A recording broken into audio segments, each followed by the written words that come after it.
the first government came and Nkrumah, a lot of things happened to our people. Many of them were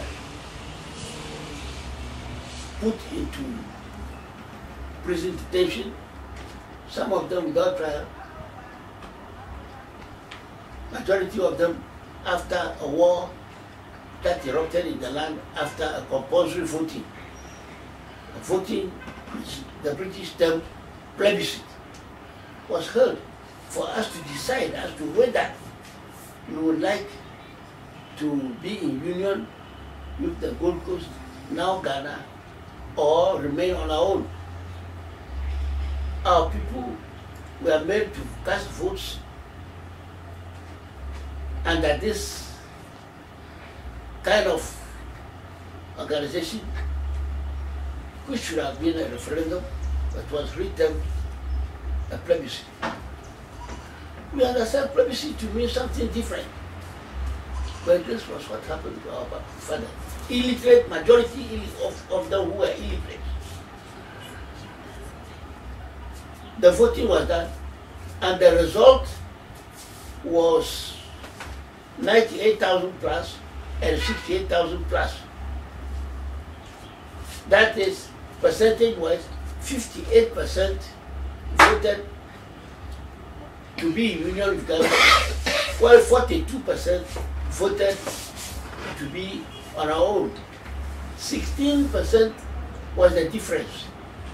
Today, if there is a winning between two bodies and the margin is 16%, the winning is not given to the winner. But at that time, that was what was done. We were wondering as to how 16 people can take a decision for 100 people. So we were talking about this. We understand democracy to mean freedom of speech. But here we are, after talking, we are at the lock and key. I am in trouble, charged with treason.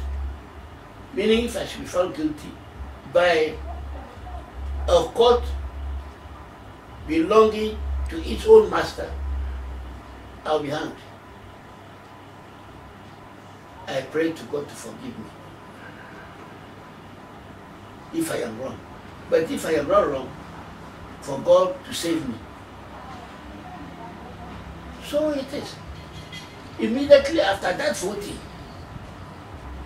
which particulars I have given now, the British government and the Gold Coast government, this was in 1956, a year before Ghana's independence. They unleashed the Gold Coast Regiment to enter, to trespass into the western Togoland, and in Pando, in Aravayo, and all surrounding, as far as Tohanjo, Araho, were attacked. Gunfires went off. Several people died unarmed. Many of our kings, chiefs, had to flee for their dear lives. Opinion leaders had to flee for their lives. They all ran into neighboring West African countries. Some of them returned home 23 years after. Some died there in exile. Thousands of people lost their lives. And when they left, the country of Western Togoland was left without chiefs and opinion leaders, and was easily taken by the then governor and the then president, and was integrated with ease into Ghana. We understand that the plebiscite condition was done. If the voting was done, and the people decided to go into union with Ghana, not integration, into union with Ghana, the working of the union should be clearly laid down. A constitution for the two states should be prepared. These things have not been seen from 1957 until now. We wrote on one occasion to Ghana. The reply was terrible. We replied again, and there was silence until now. We wrote another letter, and from the Attorney General's office wrote to tell us that apart from the bond of 1844 which carved out Ghana, there was nothing else. We wrote to the United Nations office, and the reply was that there had been nothing in their database in connection with the plebiscite voting, which we done. We did. So until then we knew that we are illegally, wrongfully living in Ghana. If Ghana knows we are living with them rightfully, why not simply bring us to a round table and prove it to us beyond reasonable doubt that what we are saying is wrong? Nothing like that is done. And arrest and prosecutions, intimidations are the best means to handle this delicate matter. Now, in the Western Togoland, from north to south, the country borders itself from Aflau to a place called Anyami behind Keta, along the coast, and ran from Aflau to Kulumbubu in the far north, bordering with Burkina Faso, and on the left from Anyami right to Boku, bordering the same country. Is the size of our land. When the League of Nations handed it over to the British, they were asked to train the people and get them to independence. The British did not in any way try to help us at all. I am a teacher, I can tell you, there's no single school in the Western Togoland, from north to south, not opened by the British to educate us. No school, apart from those schools put down, instituted by the Bremen mission, the German missionaries, assisted by the Roman Catholics later. These two, and recently built local authority schools. There is no English government instituted educational institution, not one. How did they help us? So it is. So it had been. So it is going on until it entered the hands of Ghana, a colony. There were rules.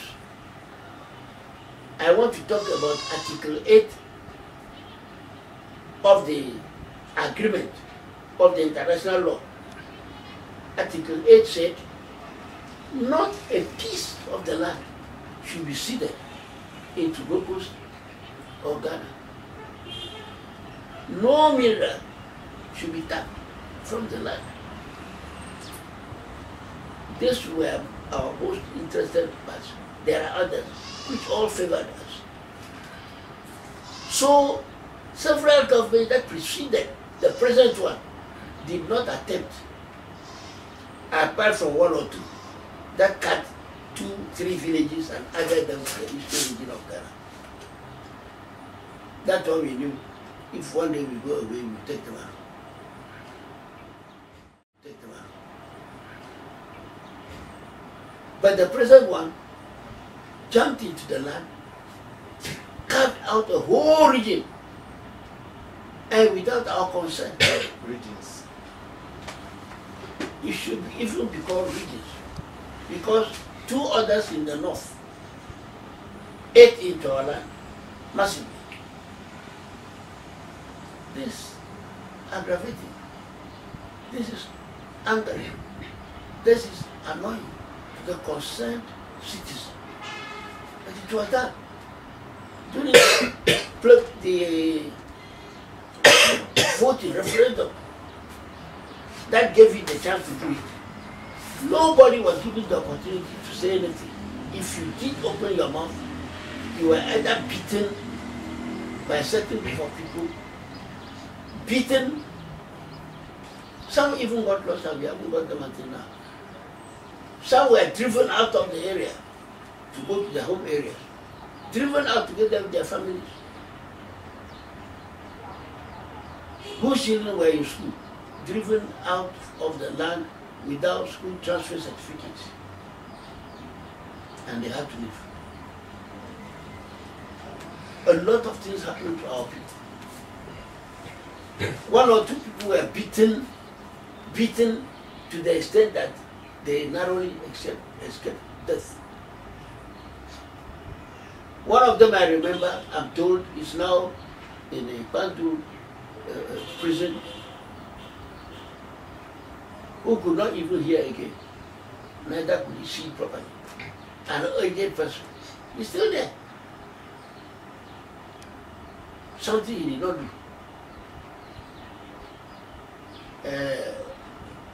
Frankly speaking, the Western Togoland populace is suffering and dehumanized.